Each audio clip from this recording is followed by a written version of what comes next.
in school, absolutely.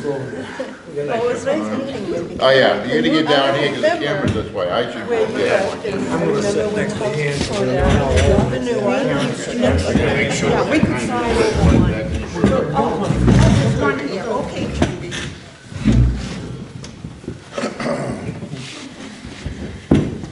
You tell me when you want to go. Go ahead. We're resuming. It's May 22, Sunday, 2016. And we have with us some wonderful people from this wonderful town. And some of you are new to this. Some of you have been here for a little while. The process is open-ended. We're just talking. We're trying to prompt in each one of your memories the darker recesses of your memory, things that we don't want to lose. People, places, things.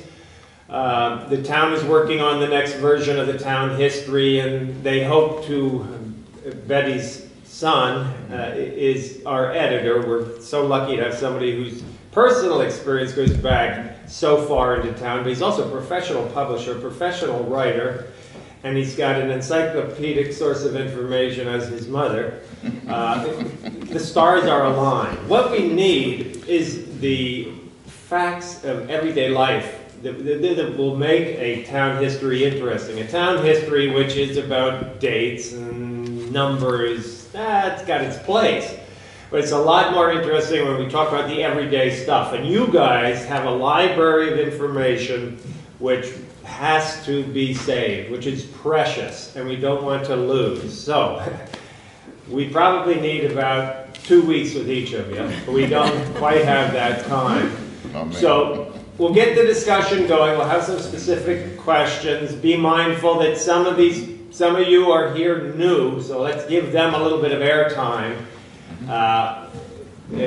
You all have lots to offer, but everybody's got to get their chance, and I wish we could do this every weekend for a long time. But anyhow, that's what brings us here today. So, I don't know where we start. I'm sorry you haven't been here earlier for some of the conversations, which have been amazing. We should introduce each one. And we certainly, why don't we go, excellent idea, Mary, thank you. Let's go across, starting with Mabel. Would you please introduce yourself? Mabel Doral. Now you seem to be unsure about that. Well, no, I'm not. It's just that most everybody knows me as Durrell, but the way my father's name was pronounced, where he came from down east, was Durrell. So when I took my maiden name back, that's what I chose. Okay, so everybody get that straight. Thank you very much. Pam Austin. Ellsworth Austin. Karen Ward. Dale Ward. Ann Tasker Corey. Judy Corey, parent. And Betty Hall. Yeah, Betty Hall. I did this yesterday, so I had so much fun I had to come back. So the Wards and the Coreys here are kind of newcomers, and so you guys have all sorts of secrets we want you to divulge today. We'll start with the Wards now. Where do you live in Brookline? 26 Springvale Avenue. And how long have you lived there? I haven't lived there all my life yet. Since 1945. And your folks? My father was from New Brunswick, and my mother was from Sandown, New Hampshire. Did they live in your present house? Yes, they did. In the beginning, I think I was a year old, we lived on South Main Street across from Buddy Nutson's. And then we moved up to the Nye Homestead, which is what we have now. Okay, so your folks, their name was what? Ward. My mother's maiden name was Nye. Okay, so her family went farther back then. Now, yes. I've heard the name George Nye. Was that her father? That was my grandfather. Your grandfather. Yep. And no, my great-grandfather. Wow. Ernest was my grandfather. My mother's father was Ernest, and George was my mother's grandfather. So your family's been in this town for how long, or since when? About long time. Long time. Since a long time. Well, let's turn to Ann then. Ann, you Please introduce yourself. I mean, tell us. I'm Ann Tasker Corey, And and I live at 11 Old Milford Road. how long have you been there? Since 1957.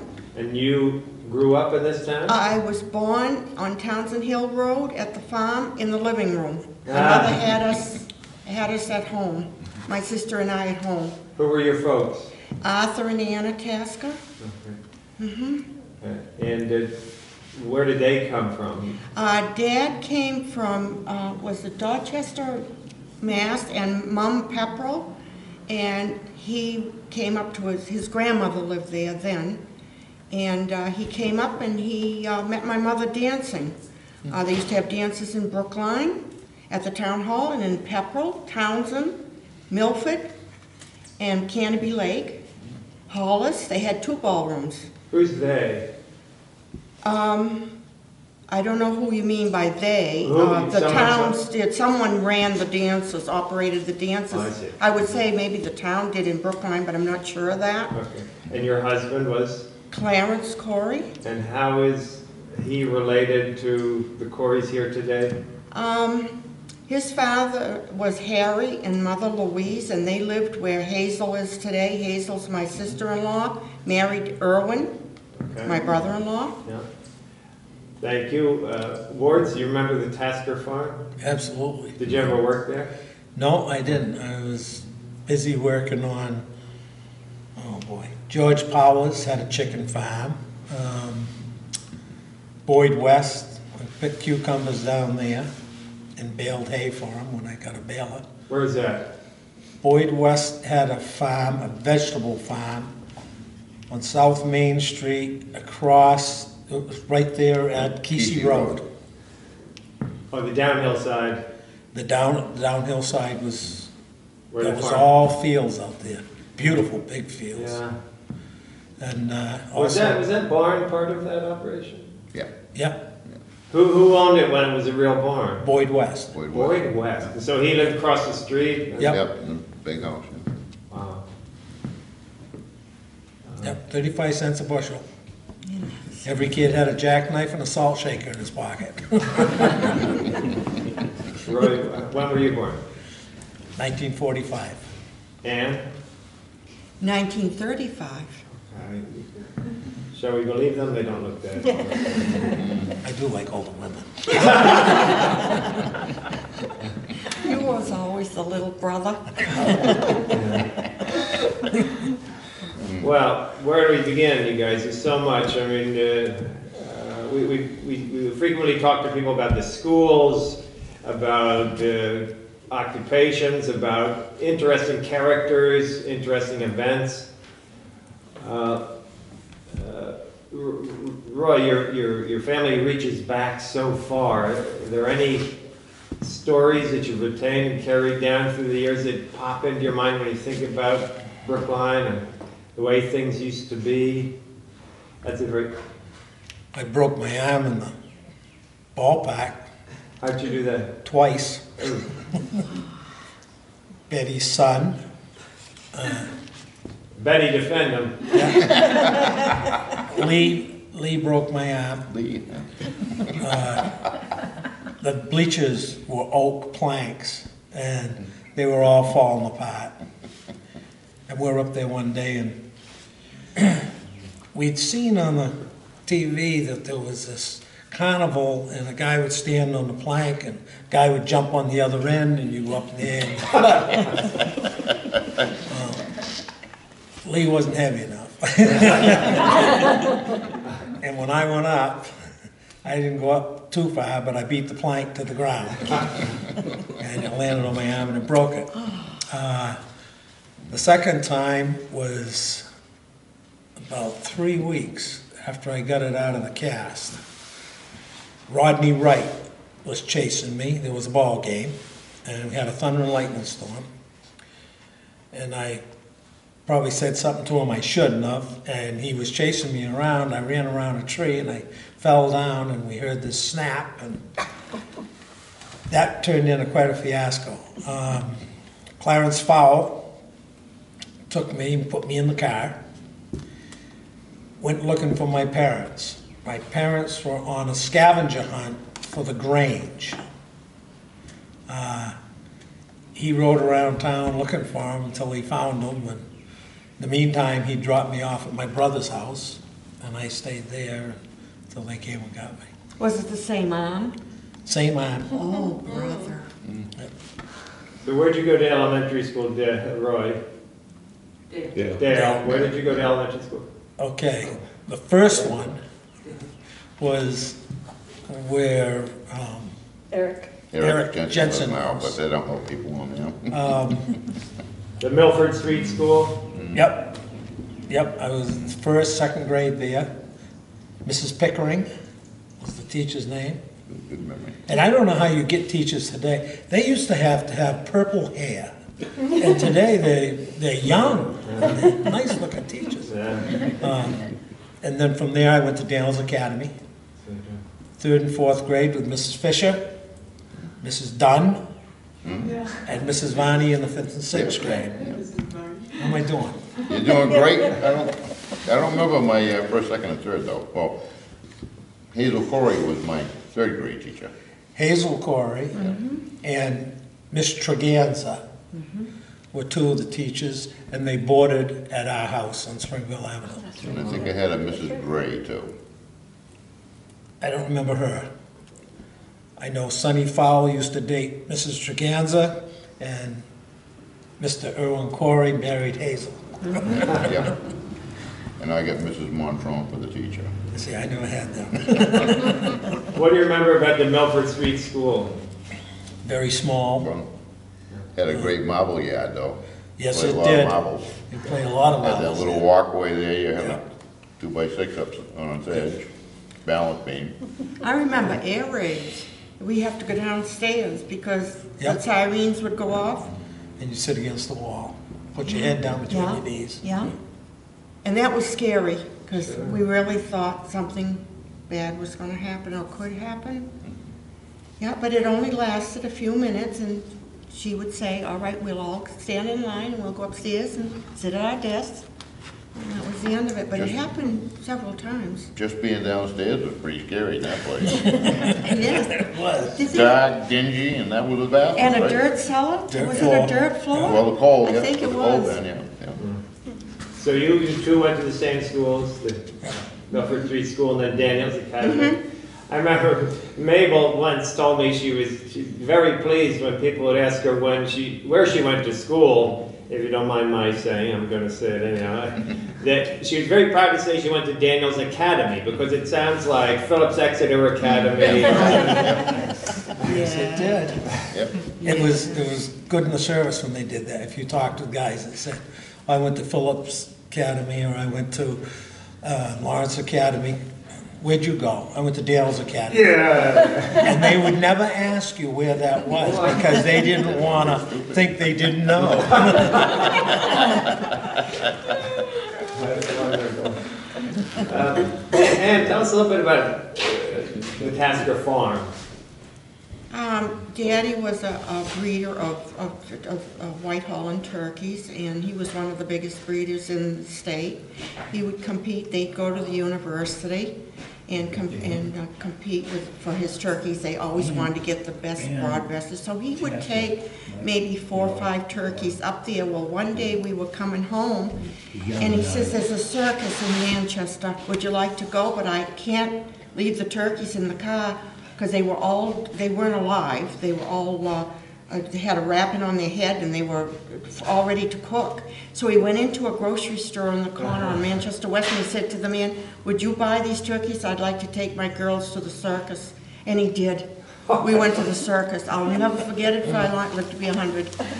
Yeah, so That that's was a a big special. time. Yeah. What time period are we talking? What are our years? This would probably have been the 40s, the late 40s for me. I probably was 7, 8, 9, 10 years old, something But when like did he start the farm?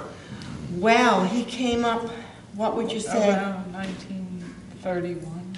Yeah, the 30s. And when did it stop operating? 72? 72 or I was gonna 74. say, probably Yeah. a good time, yeah. And then he went into blueberries, pick your own blueberries. And he did that till he died, and he was about 84, 85, I guess. Yeah. Do you have siblings, brothers, sisters? I have one sister, Carolyn, she's in Maine. Did you guys do a lot of turkey taking care of? We did. We weren't treated like princesses. We worked right along just like a man. We did. And Dale, is this true? Dale probably wouldn't know because he didn't work up there, but They were two of the best looking girls in town, I remember that. I remember hearing the Dickie Ingraham, Delaney, all the boys talking about it. all good kids. I was you just know. a kid then. Yeah. Yeah, we had a lot of fun. And, but you know, yeah, we had to, and then my girls came along and they worked up there. Really? Yes, they did. Yeah. What'd you do? We were there at the very end, so we worked picking the turkeys, picking the feathers off, and other stuff like Yeah. that. And then I worked in the blueberries too, pruning and weeding A and lot of waiting on work? customers. Yeah, Yeah? yeah, yeah, Mm. yeah. I don't think my grandfather ever slowed down. Really? 7 days a week? Yeah, pretty much, yeah. Yeah, that looks like a farm up there. Did you do farming up there yourself? No, where? But In the guys Brookline? at home, yeah. Yeah, that was, we always had animals there. They used to board horses there, teams of horses. My grandfather or great-grandfather in that era for Fessenden Mill. And what they would do is just like a trucking company. Guys would come in and they would say, okay, you take that pair of grays and you hitch up to that wagon, you're gonna work for the town, hauling gravel. You take that pair of bays and you go hook up to that wagon, you're gonna haul lumber from the mill to Townsend. And they would, or hook onto another team and you are going to go up on Bear Hill and you're gonna haul logs. They're logging. And that's the way it was back then, as far as what the farm was used for. Yeah. And then I had animals there too. You did, would you? Well, it was just a gentleman's farm kind Yeah. of thing. There's conversation about a dude ranch or something across the street from you. G-Bar-Q Dude Ranch, ride with our cowboys. Did I get that right? I don't know. I don't know anything about Tell that. us about it. That used to be on the gate. Say again? It used to be on the gate. G-Bar-Q Dude Ranch, ride with our cowboys. And I believe that was the Quigleys that were there and had that place. People used to come up and they'd have a little dude ranch experience at, I never saw it, yeah, you know, but it was on the gate. yeah. And I gather the oldest Quigley was one of the cowboys, Old Bill. Bill, The chief of police. he was police chief. That would be, Bill Quigley, our chief now, would be his Grandfather. grandfather? Yeah. Okay, his grandfather. Did you have any who was the police chief when you were young in town? He was. Do you have any familiarity with his? Oh, manner? yeah. Yeah, tell us. He arrested me. I am a lawyer, by the way, so if you need it. Him and Bert Hiller, who was the game warden that lived in town. Say the name again? Bert Hiller. And he lived, in fact, he's the one that built the log cabin, I believe, where Bill Quigley lives now. He was very good friends with George Fowle. And he happened to be over to George Fowle's place and saw myself and Harlan Whitcomb, who was Eddie Whitcomb's nephew. Yes. Yes. Anyways, Harlan and I, it was wintertime, and we were out on the lake on the ice. There was no snowmobiles then or anything. And we could hear this clink, clink, clink. And what it was the rope had broke on the flagpole in Camp Tevye, and the clip was just banging against the pole. Well, when we went back to the farm, my place, we walked through Camp Tevye. And we took the rope. And Bert Hiller saw us take the rope. It was rotten rope, it broke, it was no good. And so him and the chief got together and decided they were gonna give us a little thrill. And they caught us.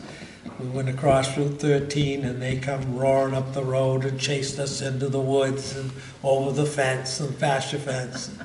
Got a hold of us and dragged us back and put us in the back seat of the old car. And we sat there, because they didn't have a cruiser then, you used your family car. And we sat in the back, and he explained to us how we had stolen property, and how we could go to reform school, and he was probably gonna have to take us to Melford, and they'd lock us up, and our parents would have to come get us. Or we could go home and tell our parents what we did. And we both thought about that. If you were gonna tell them, you're probably better off to have bars in between you. Well, we went home and we told them, and we survived. But that's the way it was back then. You know, you gotta go tell your parents. Make me do anything but that, you know, that was scary. But no, that was, Bert Hiller and I are very good friends after that, you know. It was always good. No, they were good. They were all good. We give them a hard time. It's 4th of July, and Morris could tell you. 4th of July, Halloween, some of the things they used to do. Setting culverts on fire and rolling them down by the village store, down Steam Mill Hill. It's a wonder.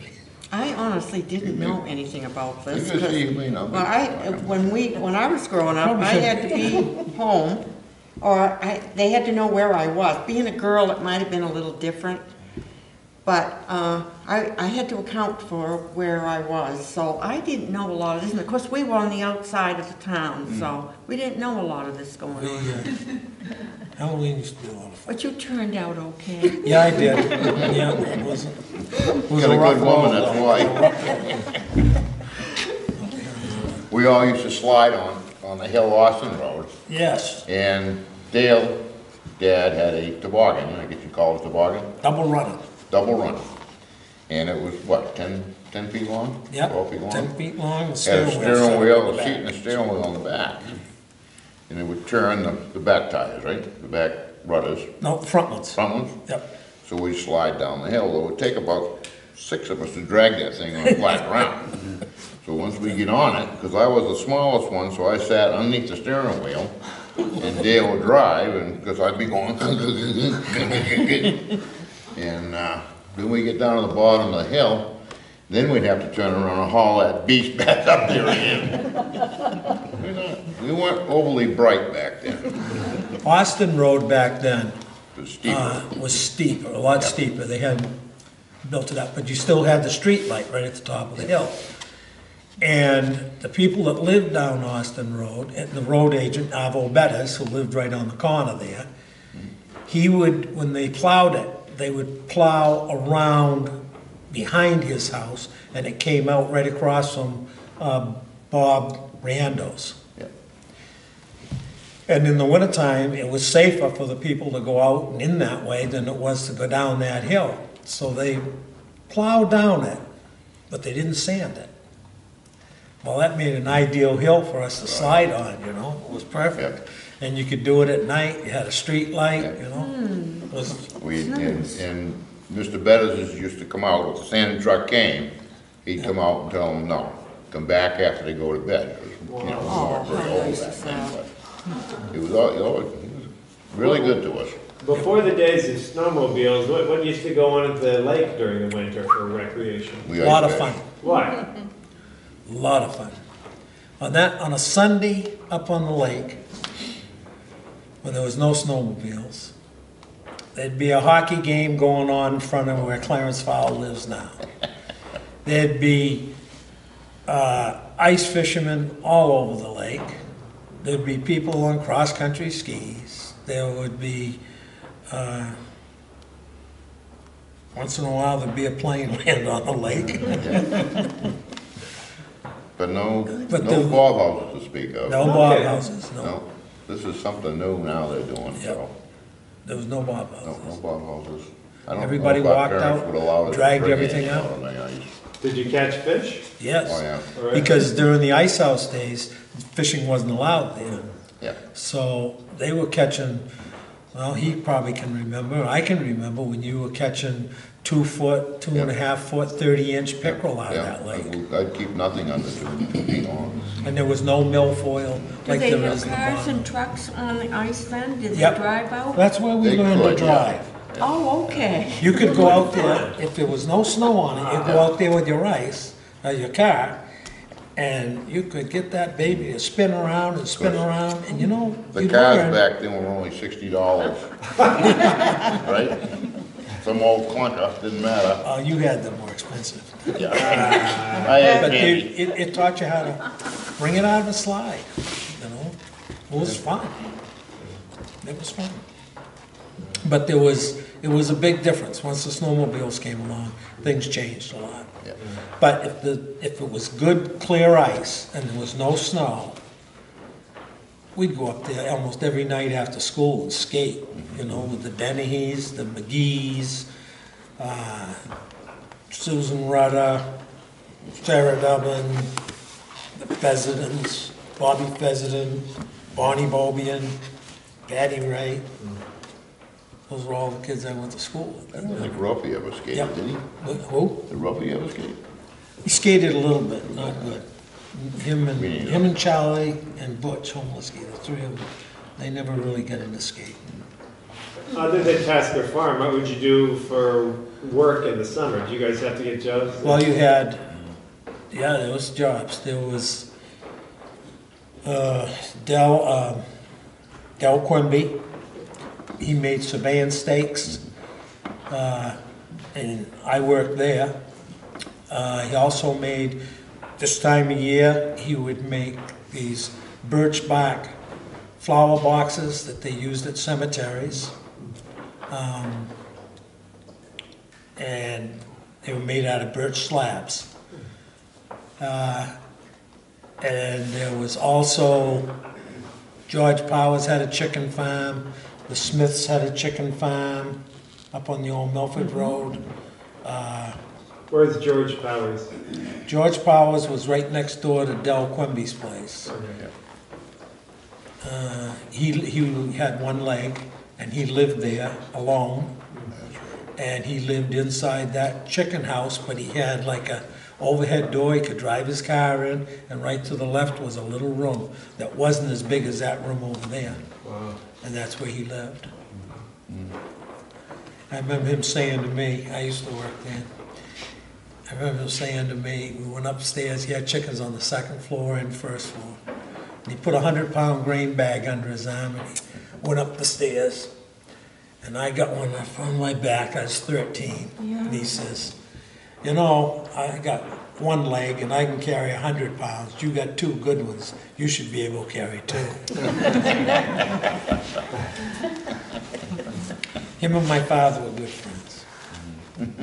So whatever he said, I had to do. Did anybody have any relatives who worked at the ice house? Did they ever? My father. Yeah. My grandfather. Yeah, Oh, well, tell us I did. about it. Yeah, my dad a little bit, but Yeah. What did, But what did, I don't even know what he did. He worked there, but I don't know. the way he talked, he did a lot of the, taking the ice and putting it into the trail cards, I think.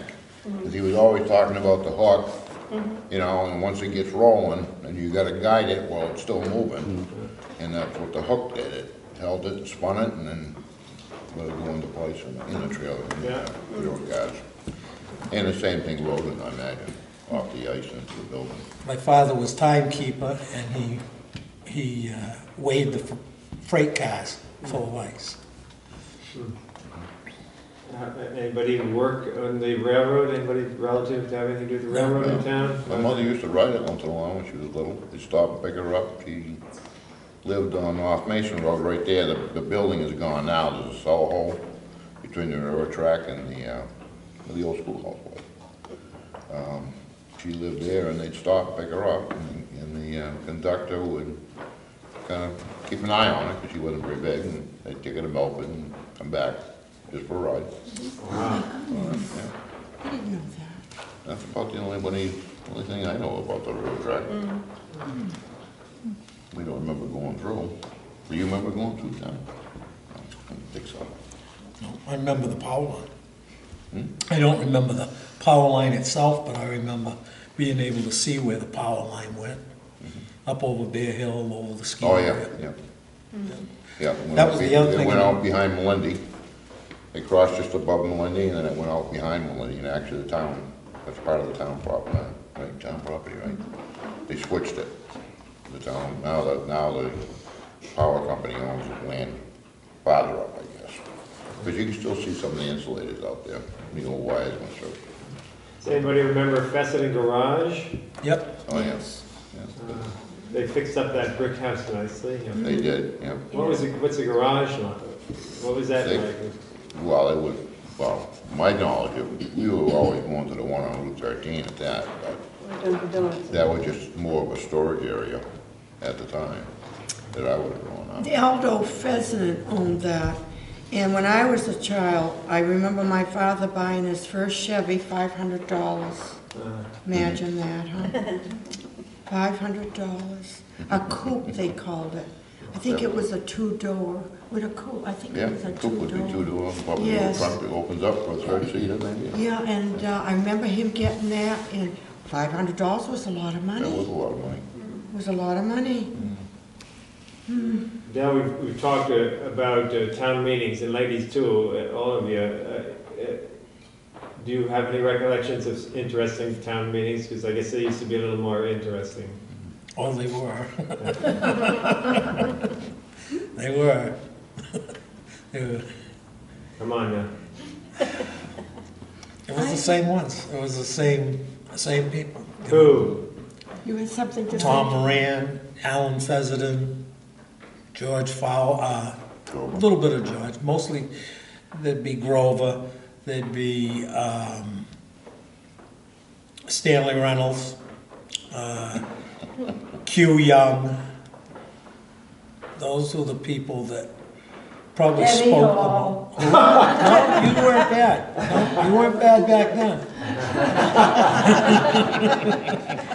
Until you got into politics real heavy, that was... So what did these guys do?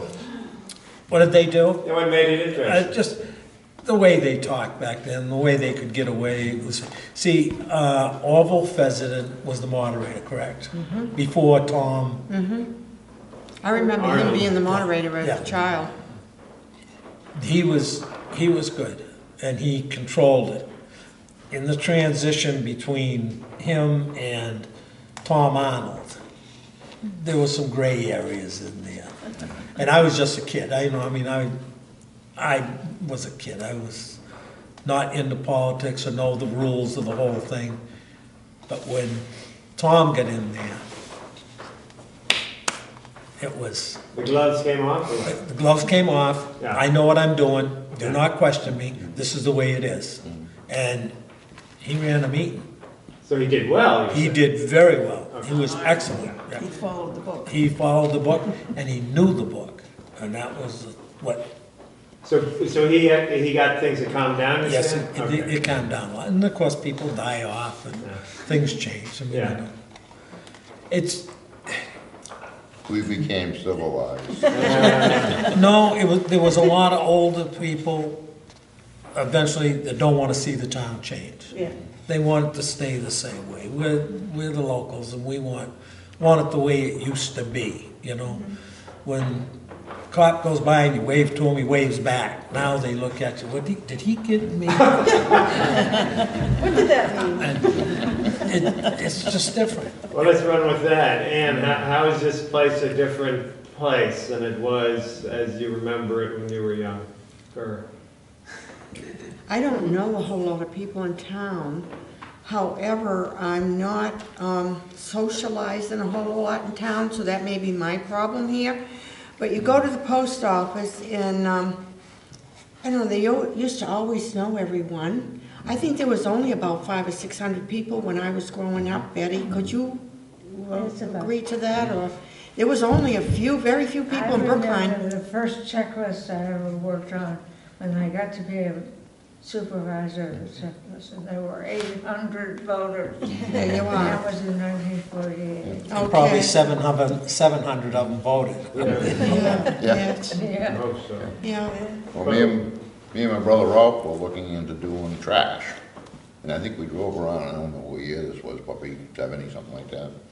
And, I think there was 300 houses in town, somewhere around there. Yeah. Which wasn't too many. So we figured if we got 10% of that, we'd be broke in a week, so. Let's go out. Didn't pan We'll out. go out and mow lawns and stuff and make money. There's a lot of changes, like, we never had a bank. We never had a light, like at the lake, you have the caution light. We never had anything like that in Brookline. Bank, Dunkin' Donuts, Subway. We had 2 grocery stores, which were kind of nice downtown for a while. AA Hall and Wickham's, and AA Hall would deliver the food. Mom would make an order out in the beginning of the week. Alfie would come along, take your order, and then deliver it on Friday. Did your mom and dad do that, or you were so close you could? My father delivered groceries for Wickham. Oh, all right then, He yeah. delivered groceries at the top of the Ben Farnsworth Road. Oh, He used to drive all the way through there. Okay. He delivered groceries to this house, not this house right here, the next one, when it had dirt floors. And I can remember when I had pigs, I had some pigs, and I had a garbage route, and I can remember they had an outhouse in that house. An indoor outhouse. That wasn't that long ago. Yeah. But it changes. Things change, kids go away to, we grow up, we go away to school, we work out of town, you don't make the money, you can't make the money in town that you could. Things change, and Nashua was a long ways to go every day. I mean, Lee and I played football in Nashua in the 7th and 8th grade, and we played in home stadium. And after school, if you had a game, and the game was over, there were, his parents are working, my parents are working. Get home. 7th and 8th graders. Get home. It's 6:30 at night. Everybody's done working in Nashua. They've gone to Brookline. It's hard to get a ride, you know? And we stick your thumb out and try and get a ride home. I remember one night it was cold. We played in Keene, and we came back, and that was when Lee dislocated his thumb in that game.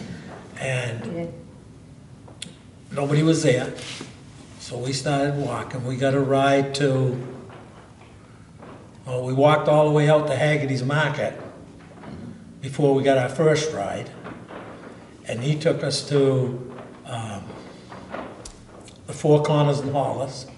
We walked down to right to the corner where the transfer station is in Hollis, and Phil Jepson was coming along, going to see his girl in Melford, and he stopped and picked us up and took us back home.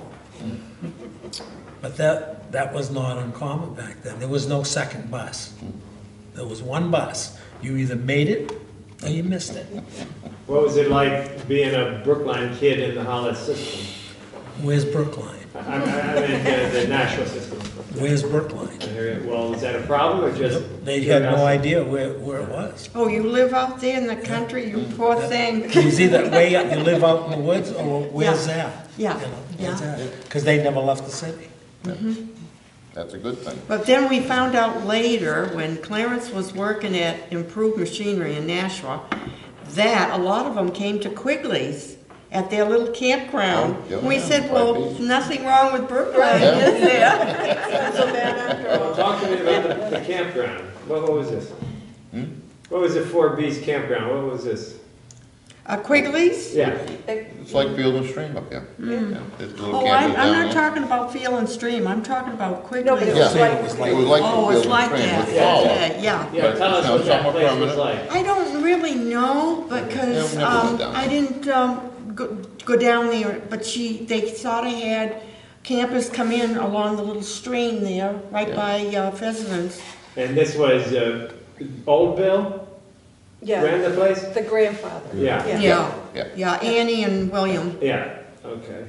And so people would come with pop-ups or? I guess, I really, we didn't Okay. we didn't go down there at all. Well, you had the river, canoe, Yeah. and fish, and, Yeah, you know, it wasn't on the main, really wasn't on the mainstream, it was more on the little one. Yeah, and I think in those days, camping was more like you just get out in the country. Right. Yes. Not like go to Throw a up a resort, tent. and you Exactly. entertain yourself. yeah, exactly.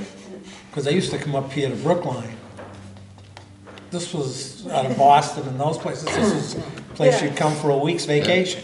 Well, there was a lot of that in Brookline, though, because we had the river track, we had a lot of camps here. Talk to me, where? Just up the street from Betty Hall's place, there's a little place on the right up there, right? I There used to didn't be hear. a camp. Was there a camp Oh, I'm down sorry. the street from you in the old days, a camp? There's a little house off to the right there, right across from the meadow. They were like summer places. Yeah, a lot of Summer summer places. places. Little Yeah. summer The one up by the North End Cemetery, by, The flat roof one. down here on Bond Street, there was a couple. Mary, the flat, just up above across from Upland Meadows. Yeah. Yeah. That sets in there with a flat roof on it. That was a summer The big place. place. Chimento's place. Yeah. Yeah, they used to be, that was an inn. Oh, that's right. also. And across the street, that little Judge place I'm Hill. talking about. Judge Hurley's place. Chimento's was owned by a guy named Hurley? Yep. And he was a judge. Oh, I remember, yeah. What do you remember about that place? I just remember the Hurleys living up Yep, Old Milford Road yeah, and then further, they moved. when they lived up there, They went and, up further too. yeah, in that big house, the big old house. And then they built the new house, a little bit below that, right? Yep, They used to hold court in the town hall downstairs. We had a Downstairs. How do you know circuit that, judge. sir? his father told me. I'm just kidding. I went there. First time I went to. Yeah, I gathered there were some cells down at the bottom at some point. Yes, there was at Yeah, one time. yeah. Yeah, I've been in them too. yeah. You been in there too, Dan? Yeah. There was a whole bunch You of were us. busy, weren't you? There was a whole bunch of us went in there 4th of July, For doing what? shooting off fireworks and stuff, firecrackers and stuff like that. Now, am I wrong, or is this 4th of July tradition and the whole 4th bell ringing thing, it goes way back, is that Yes, right? it does. My grandfather or great-grandfather, one of them, he put the bell in that belfry and he rang it. So, don't say it ain't tradition. Yeah, right. I think everybody, my father rang it, Yeah. and Jim Austin was He was a faculty superstar at at Cornwall. And you guys there that fateful night? No. No. I wasn't there either. No. No. I wasn't here. That's what they all say, apparently. I wanted No, to be there. no. True though. I remember we'd come in through well, actually, Mrs. Haight used to run it there for a while. and- Donnie Hay, Yeah, she let us in. into the church. Yeah. Yep. So, one of the nights we went in, through the window in the kitchen, and Jim was outside, Jim Austin was outside, and banging on the door. So we were holding it. Well, Jim would get back and get a full run at it, and hit it, and the door, there was three of us trying to hold him back, you know, and the door wasn't closing again. And then, this is back when it had two doors on the side of the house, on the building. And he did it 4 or 5 times anyways, and then we just unlocked the door and leaned off to the side, and he went right clean through into the bathroom. Banged against the wall in there, Thank goodness that he was drunk. I had heard about that way down in Rentham, Mass. There's a ballroom down there, they call it Mosley on the Charles. People had come up to me and said, "Are you from Brookline, New Hampshire? You told me you were from Brookline. What happened at that church?" I said, "I don't know anything about it." So the word really got around, and people all wanted to know, well, what really happened? You mean they really did this and that? I said, I can't account for anything because I wasn't Yeah, there. it was quite a topic of conversation. It for a long was, and I time. heard about it in Fitchburg, wherever we went dancing, yeah. I heard about it. Some of the houses I was working in, people would save the paper and then have to read it when I walked in. Yes, it was quite sensitive, a very it was. sensitive subject. Yeah. Well, it's been said that the story should be written. I went to Yeah. court, Yeah. I went to the court when it was being tried. It was What was your sense of it? I mean, everybody has a little peephole. very shameful How so? Tell me. on the police departments. It was terrible, Because of what? because they had, everything was recorded. What do you mean? They had camcorders, they had tapes of things that the police had said and pictures of the crowd, and the crowd's just standing there, nobody's saying anything, you know. Milford Police said they weren't there, and they showed a video and stopped it, and there's the door open on the cruiser, it says Milford Police Department, you know, things like that. And one of them was asked if she swore, and she said, no, I never swear on duty. They played the tape. Her father got up and walked out, you know. It was awful. It was awful. My son was pointed out in it, and I'm not gonna say what they said, but the police said, who's that? And, because he came late, and he said, what's going on? And one of the police officers says, who's that right there? And they said, that's Roy Ward. And he said, I'll go blankety blank, I'll rip it, you know. Why? Well, for what reason? He didn't do anything, you know. And they said, nobody said anything, and he didn't do anything. But I remember the lawyer saying to me afterwards, he said, how'd you feel when that was said? You know, it's just, you shake your head. What happened that night was completely and totally wrong. What happened to Clarence, Marcia, everybody, it was just, it got way out of control.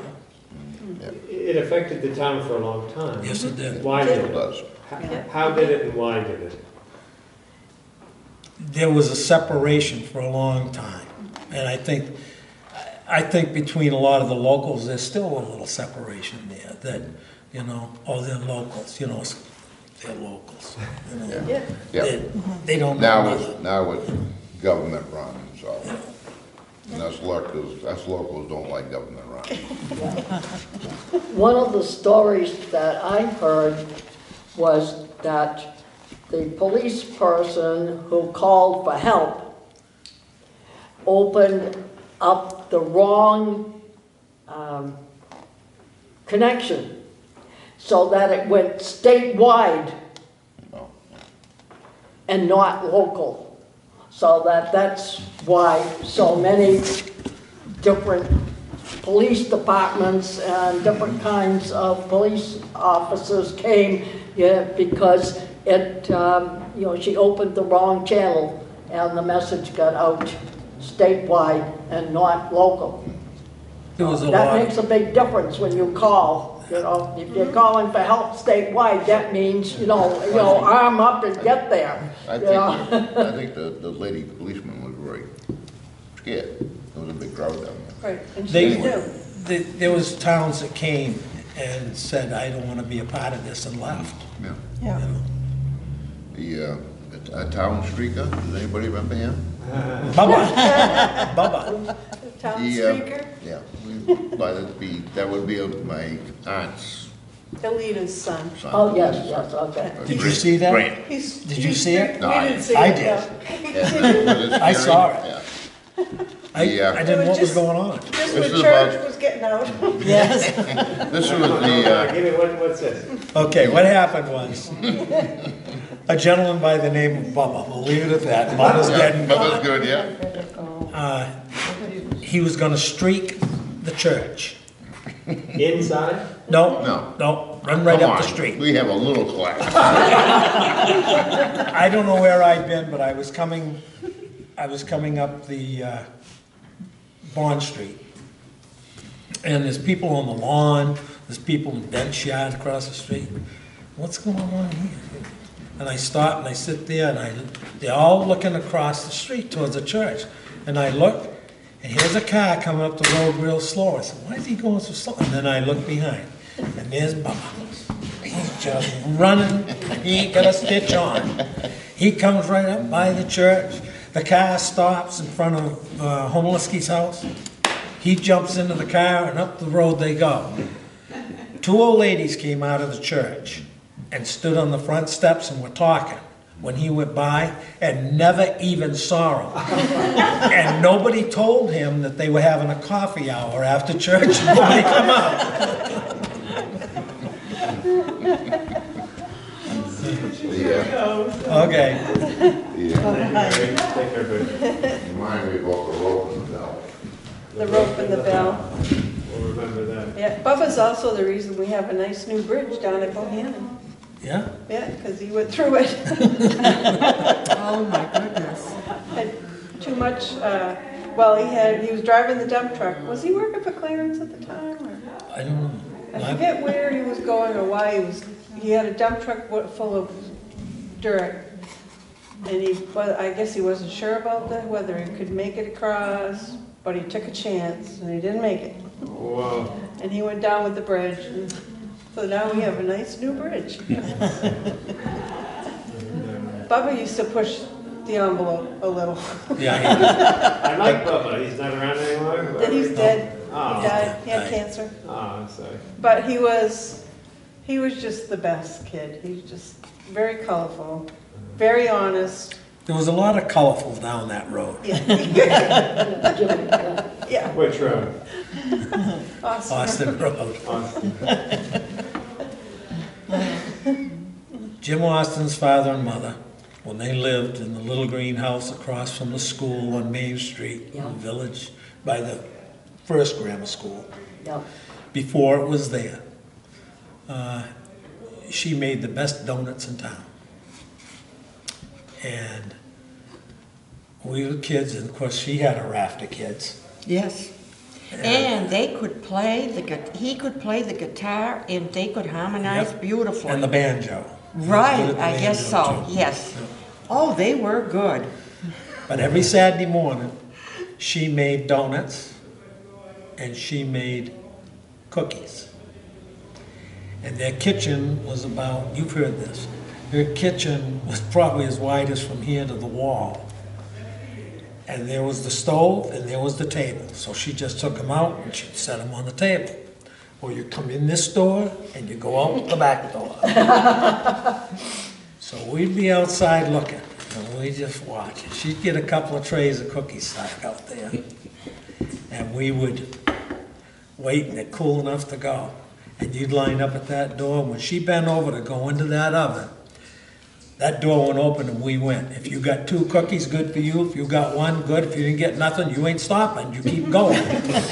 And you did not want to be last, because the last kid got booted. And I remember years and years and years later, we talked about it after we'd grown up. And she said, why do you think I made those cookies? Just to make you go through. Yeah, yeah. Hi. How are you, Lauren? Hi, Laura. Thanks for joining us, Mike. We're sharing memories. And, I had to put my ears in first. okay. Keep going. Ann, do you remember Llewellyn Powers? No, but I know he lived beside me where you lived. Do you remember the fire? Yes, we were having a drum corps practice. And at the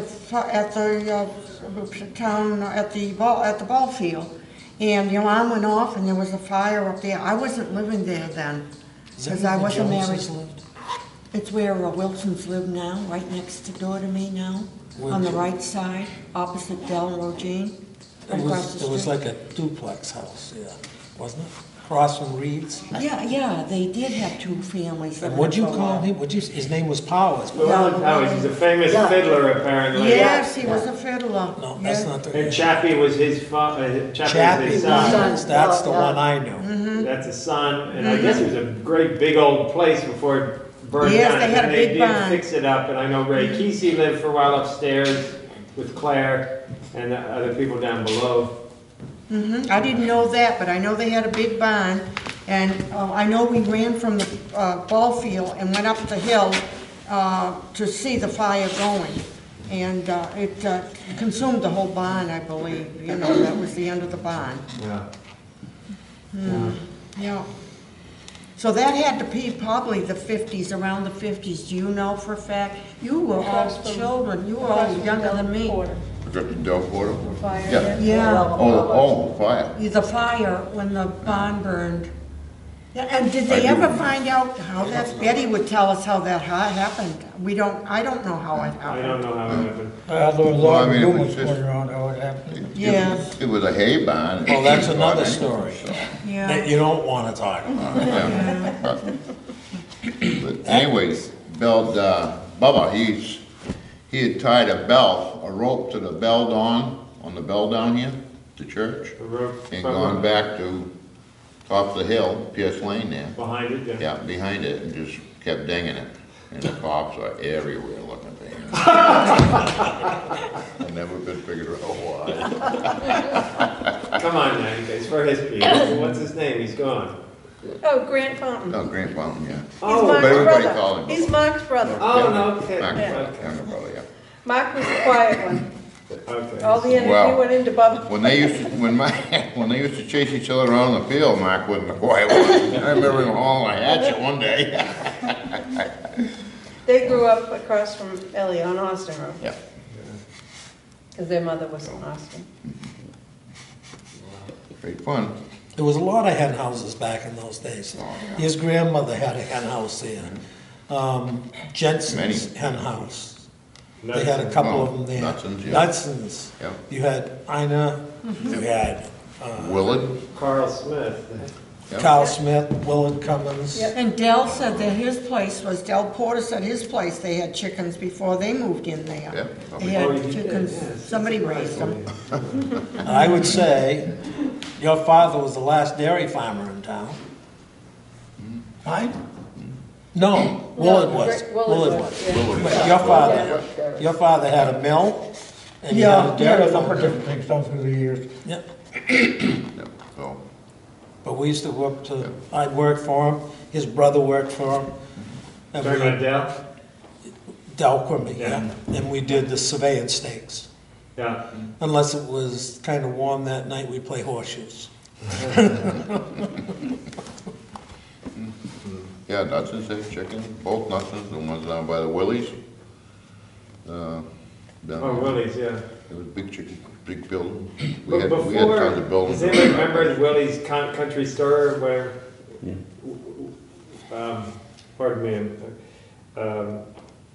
Willie Pelletier had a business in the brown building in front that was Yeah. a country store, is that He right? had antiques in there, all Yeah. kinds of, And that used to be, some old antiques, some not so old antiques. But yeah. My dad had his, And you he had a lived there. chicken hatching business there Oh, too, at where Willie's is now.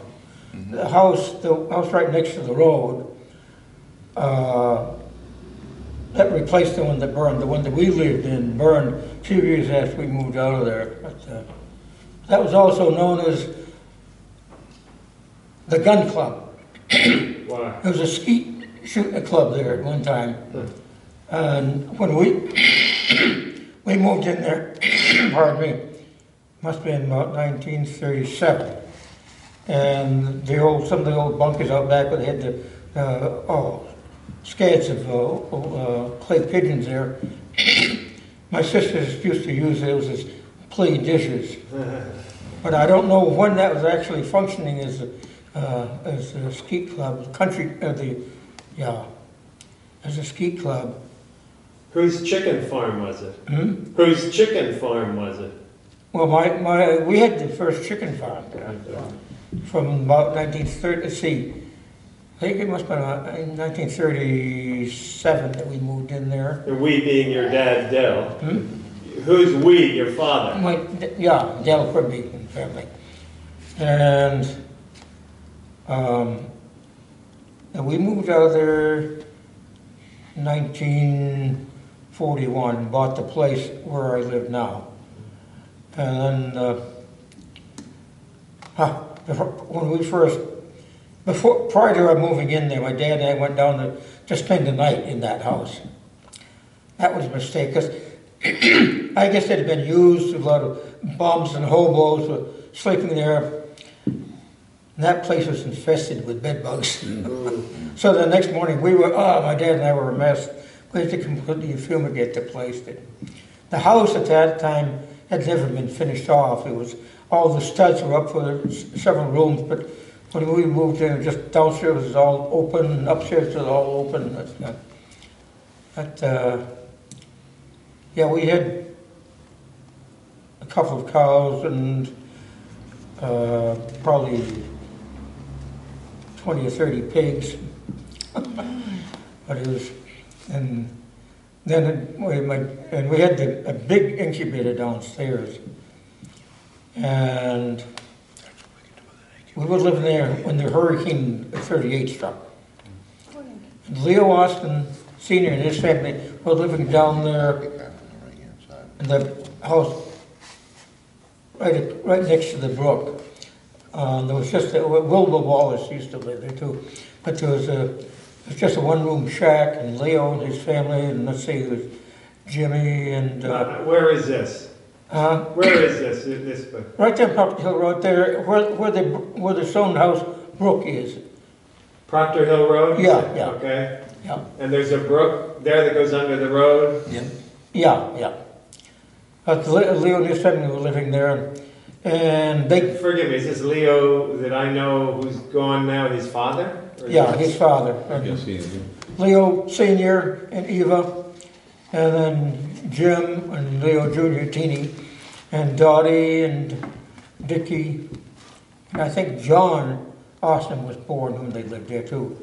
But then when the hurricane struck, there was no cellar in that place, so they came up to our place because we had a nice big deep cellar. Good thing they did, because a big pine tree came right down across the middle. If they'd been in it, they would have had it. Do you remember that day? Do you remember the storm? Oh yeah. What do you remember? I remember very vividly. I mean, Eva and the kids came up, and Dottie had walked up onto our porch, and I guess that wind just came up, picked up, carried it clear across the yard. Didn't hurt her. Scared the devil out of her. But it's a good thing they came up to our place. They all would have been killed. But that was, we had the chicken business there. That time my dad had the hatchery going, and we had a couple of cows, a bunch of pigs. My dad was driving a poultry truck for Albert Knudsen, driving a poultry truck for him to New York. So and when he was on the road to New York, my mother had to take care of all the animals and check on the incubators. And like one time we had 2 litters of baby pigs, probably about 30 of them, and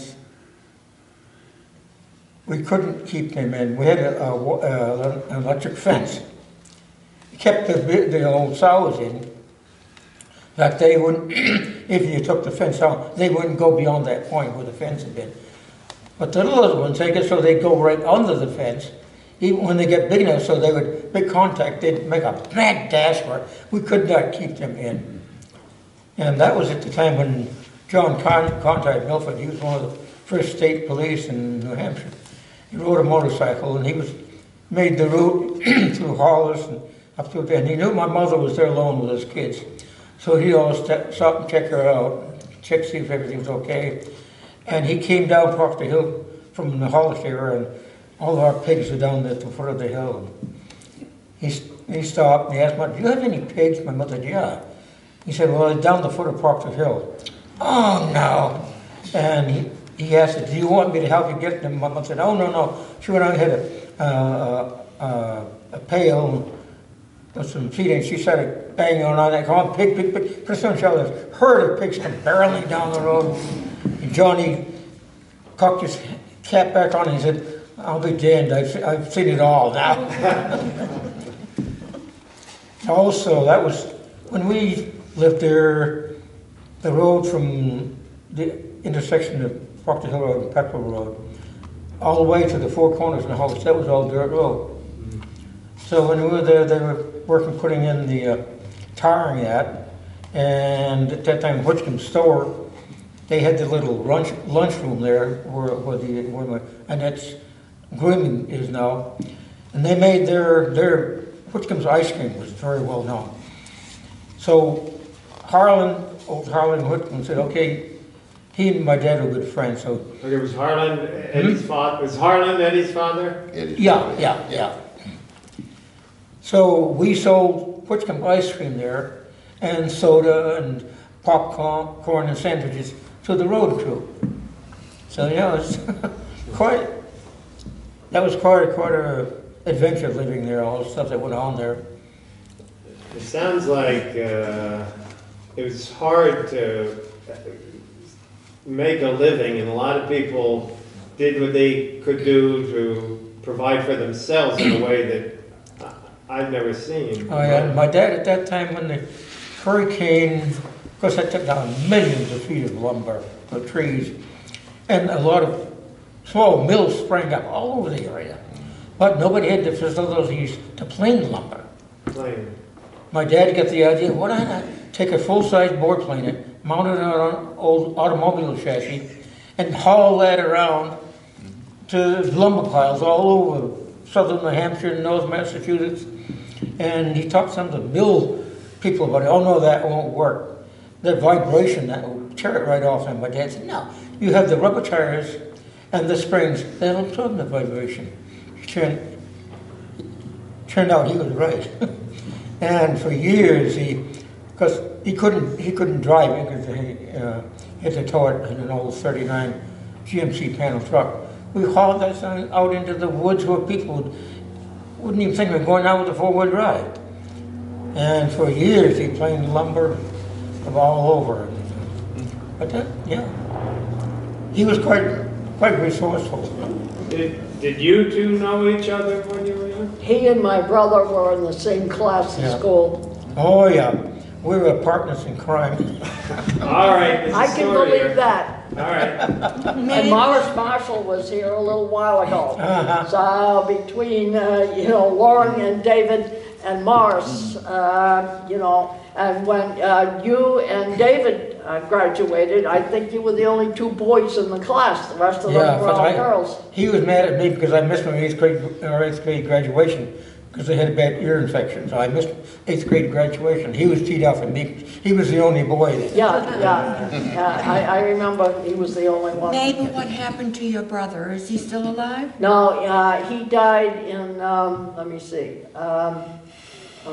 probably 04, somewhere along there. I can't remember now. He's younger than you, right? Was he younger than you? Oh, yes. I thought he was, yes. Yeah, no, he was 27 months younger than me. Oh, okay, yeah. Yeah. He went by the name of Dizzy Durrell. Yeah, that's right. And you talked about Clarence working at IMCO and where's Brookline? My husband worked there also. And he and Clarence were there at the same time. I remember him saying something about your husband, yes. Yeah, David worked for Willie Cummings. Yes, he did. On the farm area. For a long time. Oh, and especially during the World War II time when, Charlie Hall had been, the fellow that worked with him on the farm. Oh, and yeah. of course, there were 5 Hall boys that went into the service. Yeah. And so David was about 14 when he was granted a license to drive farm machinery and trucks and so forth on the road legally. Yeah. Well, I didn't get a license to do it. I started driving when I was 9 years old with an old Model A, the old Model A truck that we had. And Bill Quigley was chief of police, and he knew I didn't have a license, but all the guys, farm boys were doing it. I mean, it was expected. Once you didn't cause any trouble, you know, drive with a tractor or a truck from field to field, to farm, that was the thing that went on at that time. The farm girls did too. We drove. Oh, yeah. I learned how to drive on a tractor and a truck. Yeah. So, you know, we didn't have to go to a parking lot at least and do it. Yeah, right. And even I am not old enough to remember, but way back when automobiles first began to come out, you bought an automobile and you got your driver's license, your driving instructions at the same time. And my mother always used to talk about, I forget whether it was her father or her grandfather, but they never learned to go into reverse and back up properly. So every time they would take a ride on Sunday, it had to be doggone sure that there were no dead ends and they could get back around home. Some people nowadays still do that. And, you know, my mother used to tell about, my grandparents had a chauffeur. And the old cars had what they call clincher rims for tires. And was not like the pneumatic, things that we have today. And they were driving my grandmother up to Sabatis, Maine. And she said she remembered they crossed the town line and it says Sabatis welcomes you with good roads and so forth. And I forget how many times the chauffeur had to stop and change the tire, but it was not because Sabatis had good roads. Good old days. Yes, and we had to learn how to do the clutch and thing. I mean, we didn't have Yeah. automatic That's right. cars. It was a Yeah. clutch and all that. The Buick Dynaflow was one of the first automatic transmissions that ever came out. Yeah. We learned on the, driving the hay truck through the fields. There you go. Yeah. Grandpa would be on Yeah. top stacking hay, so be careful, you don't Yeah. knock him off, then you're in trouble. I used to go to Tapley Sawmill There we go, we haven't talked about that. with my father. This is before they had chippers and all of the other stuff they have now. Yeah, when Tobaccos. is this? What is it? This would have been, 40s, 50s? it'd be in the 50s. I was 11 years old. So that, Yeah, middle so 50s. almost early 60s. Now, people, Tapley's isn't around anymore. People may not know where you're talking Okay, about. Tapley Sawmill, it was up on In the Quimby Road. the end of Quimby Road, yeah. It's right That's where Skilling's is now. Where the sawmill was, Taffy, that was our cow pasture.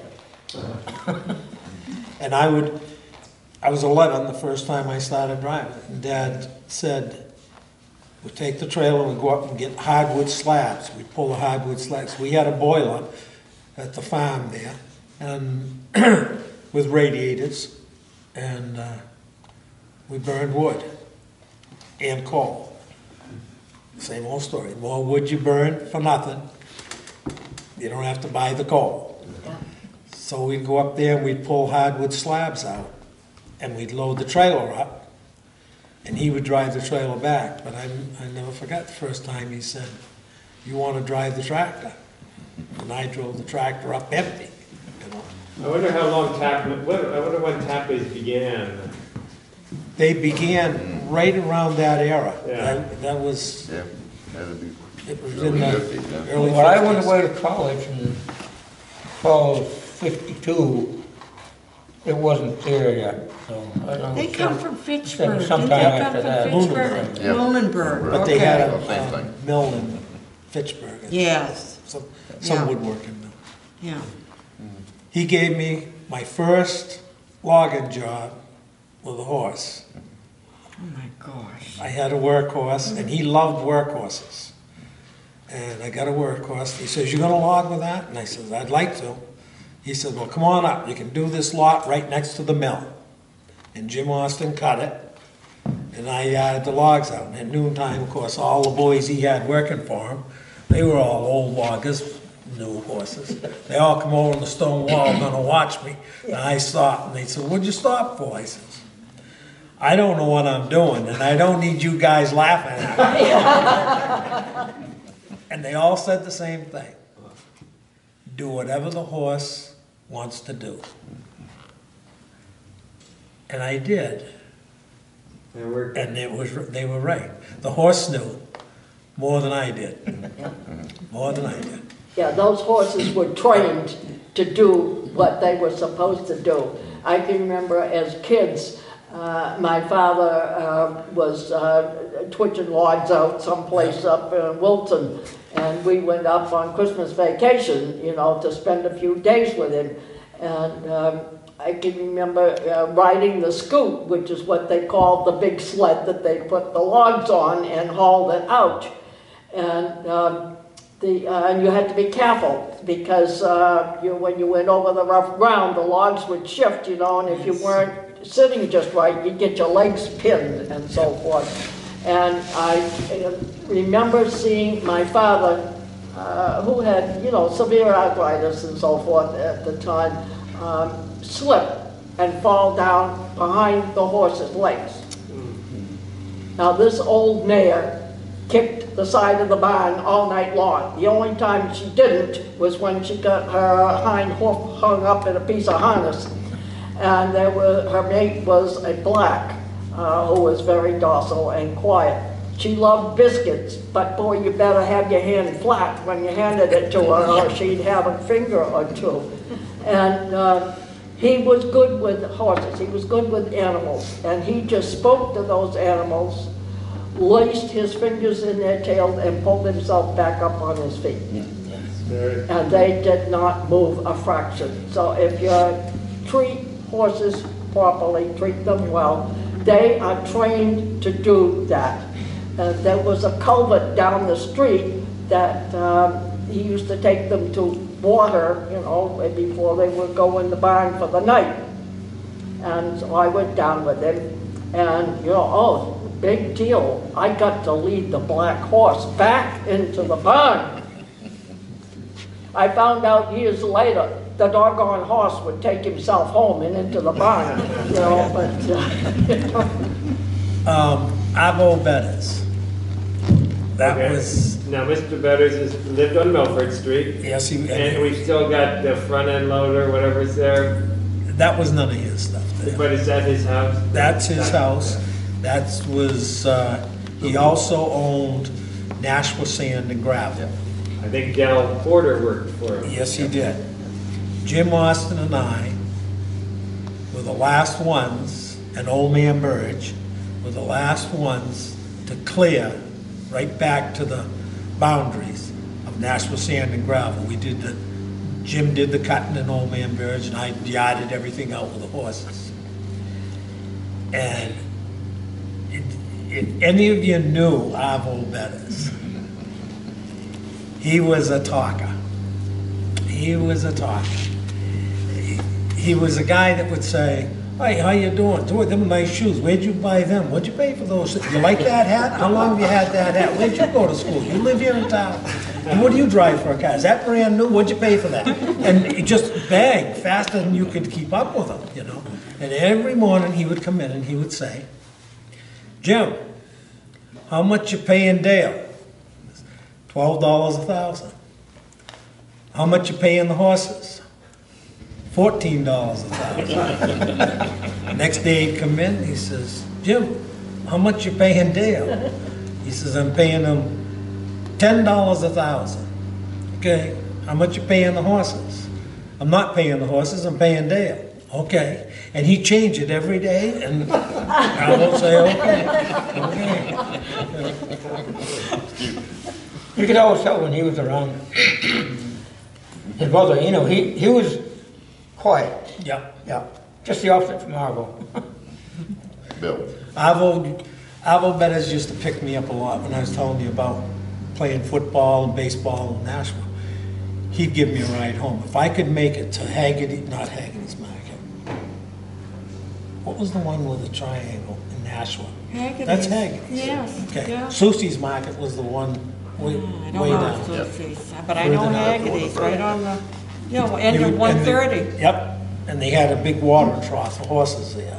Well, it used to be years Yeah, ago. yes. We put your books on there. We had that in Fun. Brookline. Yep. We had a My lottery. horse drank out of there when I was a kid. Oh.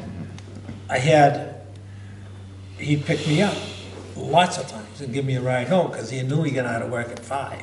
He had an office down there. And he'd stop and get me. It was one of those, he had a big Cadillac, and he'd sit leaning over towards the center, almost the center of the car. Drive like this, and he'd be talking to you, and it was, slow down to about 30. Back up to 50. Slow down to about 25. And now the story was going. I remember him leaning everywhere he went. This is Arvo, right? Yep, sit in He's the middle. leaned. Today, I would think they'd stop you. What's the matter with you?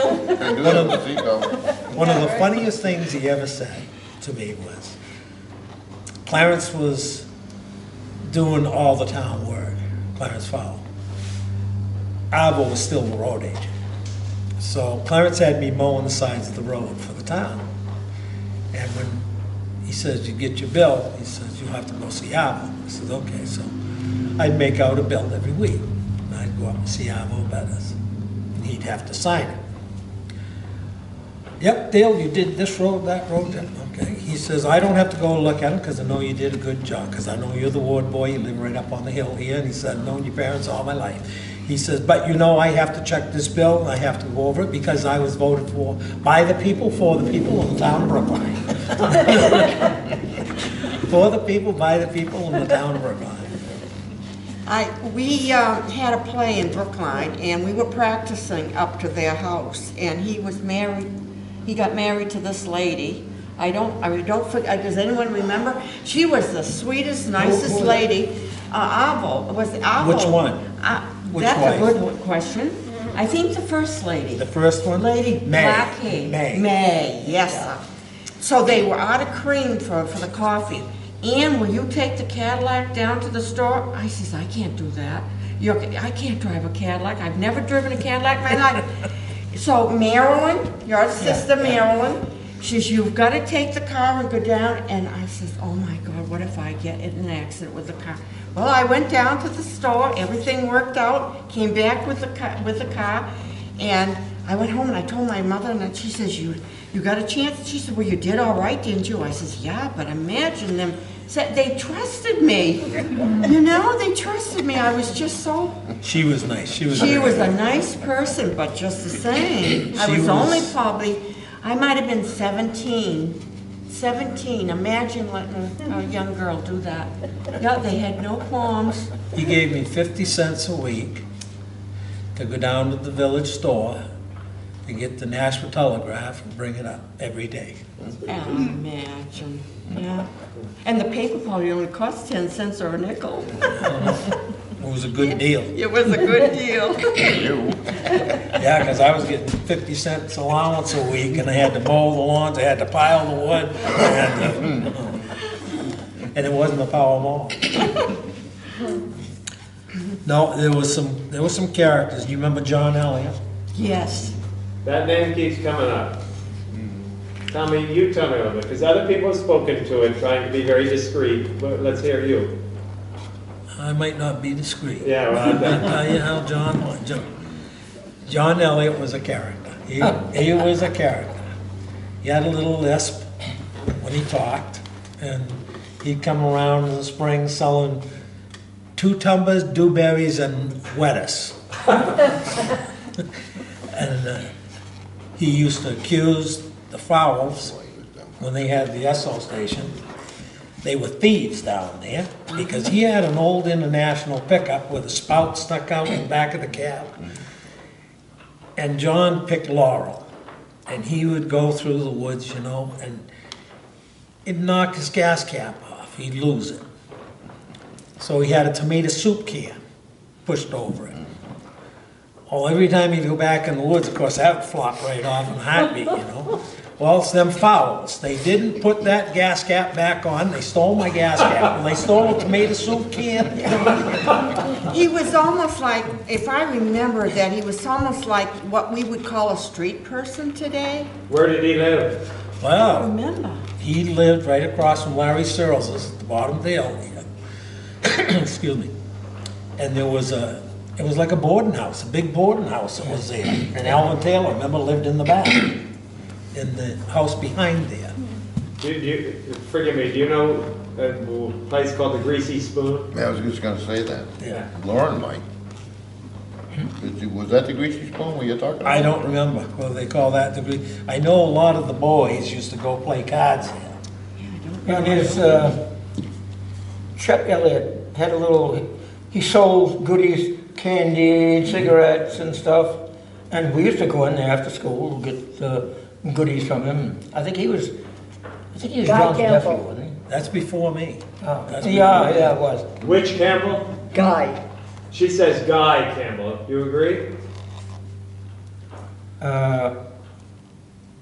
He was crippled. John was crippled because he got run over by a scoop. Yeah, John Broke had his his leg. leg. Oh, he hit one bad leg, and Because he used to drive a small convertible roadster and with the crutches underneath both arms to support. No. So, this But John used to take Aunt Eepie for rides. And he had 2 chairs in his pickup truck. There was no seat in the pickup truck, there was just 2 chairs. And I remember going to Hall's store and going in there, and I walked by and the door was open, and he'd be sitting there as proud as could be, in a kitchen chair. John's pickup. He was taking her for a ride. Yeah. yeah, he sold cordwood for many years too. Oh, you too. My dad sawed cordwood for him for many years too. Wasn't that same rig that he had? I love the It's dog. kind of on it, he had an extended shaft. He put a cordwood saw on the end. Thank you very much. That's very kind. Any other notable personalities other than John Elliott's gotten a lot of time? He's Jimmy well Lawrence remembered. should get some time too. Pardon me? Jimmy Lawrence. I don't know that name. Help me out. Jimmy Lawrence was down here in the gray house where Farrell's used to live. Sure. There was a apartment on this side of it, the uphill side of it. That's where Jimmy lived. And I believe Jimmy Lawrence had a tough time he was in the Merchant Marines. And I think he had some bad times during the war. But he used to have an old pickup. What was that pickup, a Model A? Probably an old Chevy, I'm not sure which. Yeah, it could have been a Chevy, I can't remember, but it was an old pickup, I remember. And I was a kid. But he had pet raccoons. Oh, this is fun. Yeah. And the boys were down there having a drink down here with Jimmy. Jimmy said, "You want another one?" "Yeah, sure." And Jimmy reached over and he bang on the cabinet, "Send up 2." You know, from the let a raccoon out, reach in, grab a drink. Another character was Joe Gould, Levi Gould. Tell Up us. on Duval Gould Road, and he lived what used to be the old town poor farm. And he raised a garden, and he didn't have strawberries. He used to, even when he was up in his 80s, he'd walk all over town selling those strawberries. And he was a character. And he was the last one in town to get the Boston Post game? Boston Post cane, yeah. I think that was lost in the fire when that old place burned. So there's probably gold there in that land. Ah, Also, another old timer they probably haven't heard about was Ed Batchelor. What was it? He worked for Bettis, and he had a big knot in the back of his head. Oh, yeah. I can't think of what his last name was. Oh, Yeah, what was it? I remember it. Batchelor. Was it Batchelor? I thought it was. Yeah, I thought it was I Batchelor. thought it was. They lived in a gypsy wagon. up off the The dump road. Yeah. Right, the dump Okay. road, yes. The dump road, right where, the guy that's got the sand pit up there lives. Well, it's the house right after Oh, that. that high Walt Bachelor. Walt Batchelor. Yeah, That's Walt it. Bachelor, yeah. They Well, used to also sit in the car and take a ride when we were going to, Clarence and I were going to the transfer Yeah. station, was a dump then. And his sister, He lived with some woman there Yeah. that she could play the piano, basically. She Yeah. was a, and his sister was married to Rolly Austin. Frank Austin's wife, Hazel. I remember them because Hazel worked for my parents for a while. Oh, yeah, yeah. you but I know. remember he lived in that, it was a, Just a shack. it was a trailer. It was Well, for a while, on but then wheels. eventually did build a No, shack there. no running water. Yeah. I used to get down to the brook, Yep. get his water. And that woman, she, we'd given her rides, plowing snow, you'd give her a ride out to Yeah, the oh, yeah. road or something. She wanted to try. I can't think of her first name. But he used to work for Bettis, and he did brush scythe, he'd cut brush, and an axe on the sides of the